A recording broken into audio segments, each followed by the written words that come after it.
Good evening, everyone. I'm Riley King, and welcome to the Riley King Newscast, right here on the Riley King Network. Let's begin. First up, crews work to restore power to thousands in southern New Hampshire. Let's take a listen to the video from WMUR News 9, Ray Brewer.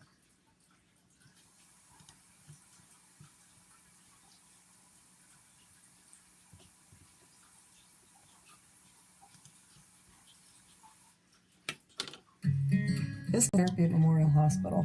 We provide the community with an option for improving their function and getting themselves back into the game. Back to their passion, back to their sports and activities and the life that they love to lead here in the mountains. We have many techniques here at Memorial Hospital Physical Therapy. We do manual therapy. We will work with therapeutic exercises, teach you different stretching, strengthening techniques, and we want to work with you to get you back to that active lifestyle that you enjoy.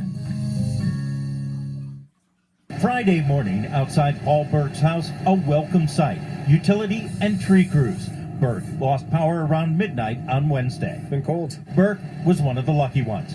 With the flipping of a switch, power was one step closer, and he should have his lights back on by the middle of the afternoon. It's just great, I know we're going to have it back on because we heard it might not be on till Sunday, so that's good news. At the height of the storm, 98% of Pelham was without power, and it wasn't tough to see why. Throughout the town, there were wires down or damaged by tree limbs. In some cases, entire trees came down on the lines. That was the situation outside Heather Downing's home on Hearthstone Road. It's been pretty cold. We're just doing the best we can. Downing says she has no idea when she might get the power back. We haven't seen anyone to clear the tree off our line. And she's not sure if the family can remain at their home as the temperature inside continues to drop. So they're making contingency plans. We might be trying to go, see if we can stay with family or friends or something if it doesn't get power soon. Throughout neighborhoods in Pelham, the silence was broken by the sound of those fortunate to have a generator. While Curtis Coleman lost a big tree in the storm and is also without power, he considers himself one of the fortunate ones. I have a generator standby. I have firewood. I have propane. I have my neighbors that are good people, so I think we're in good shape. Here on Garland Drive, you can see another one of those utility poles that needs to be replaced. Again, Liberty Utilities saying it may be Sunday before everyone has their lights back on. Reporting live in Pelham, Ray Brewer, WMUR News 9. Okay, and there you go on that video and that report. And if you are without power, comment below and let us know. We want to hear from you.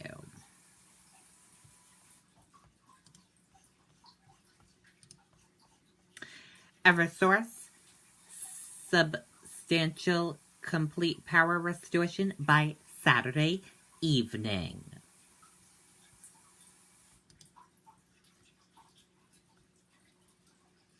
Let's take a listen to this video from WCVB Boston.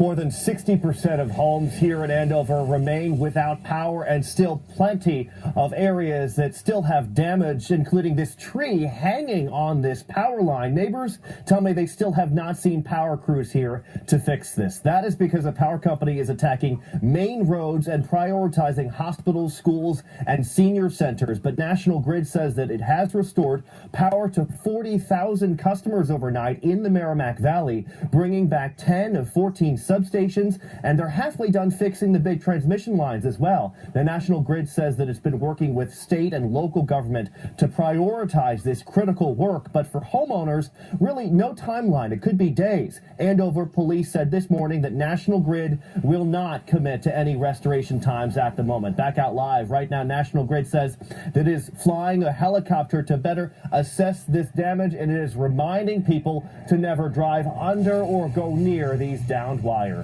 We're live in Andover. Sean Chive on WCVB News Center 5. Okay, and there you go on that video and that report.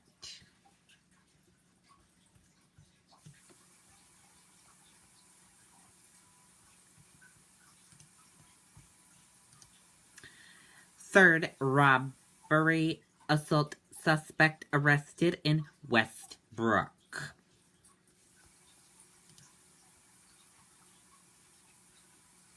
A third suspect in a robbery last month in Westbrook was arrested Friday afternoon, according to police. Kristen Sawyer, 22, was arrested on Central Street after police served him with a warrant. Sawyer, along with 2 other people, allegedly robbed a man on February 13th and hit him with a gun. The 2 other suspects, Nadir Thomas, and a male juvenile, was arrested on February 14th. Sawyer was taken to the Cumberland County Jail on robbery and aggravated assault charges, and he is being held on $5,000 bail.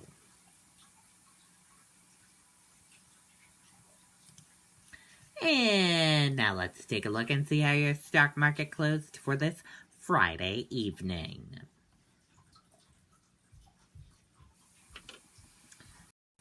And here's a look at your stock market right now. Your Dow Jones Industrial Average closed in the green and went up. Your Nasdaq closed in the green and went up. S&P 500 closed in the green and went up. CNBC IQ 100 closed in the green and went up. Gold closed in the green and went up. Oil closed in the green and went up. US 10-year closed in the green and went up. Euro/USD closed in the red and went down. And VIX closed in the red and went down.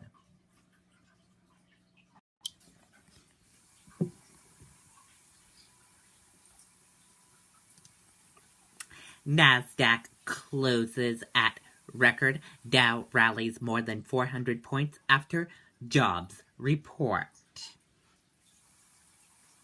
U.S. stocks surged on Friday, pushing the Nasdaq to a record after February job growth far exceeded expectations.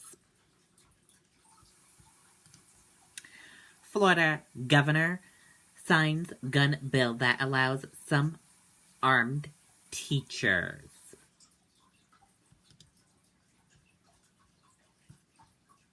Let's take a listen to the video from ABC News. Hey, what are you guys doing here? We've been helping you prepare and invest for retirement since day one. Why would we leave now? Because I'm retired now. So, we're Voya. We stay with you to and through retirement. With solutions to help provide income throughout. So you'll still be here to help me make smart choices. Well, with your finances, that is. We had nothing to do with that, tie. Or the suit. Or the shirt. Voya, helping you to and through retirement. To the students at Marjorie Stoneman Douglas High School, you made your voices heard. You didn't let up. And you fought until it was changed. You helped change our state. You made a difference. You should be proud. Every student in Florida has a right to learn in a safe environment. And every parent has a right to send their kids to school knowing that they will return safely at the end of the day. Today, I am signing bipartisan legislation that will help us achieve that.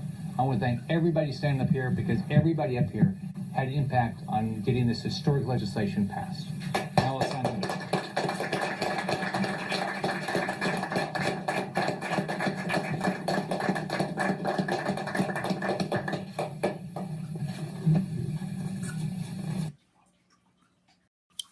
Okay, and there you go on that video.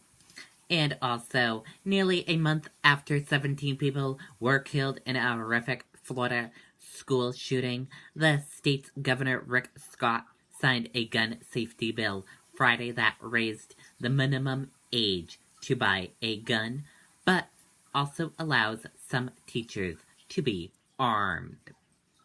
And that does it for the Riley King Newscast right here on the Riley King Network. I hope you all have a great rest of your evening. I'll have a news report later on this evening, and I'll see you back here with another newscast tomorrow. Good night, everyone. Bye.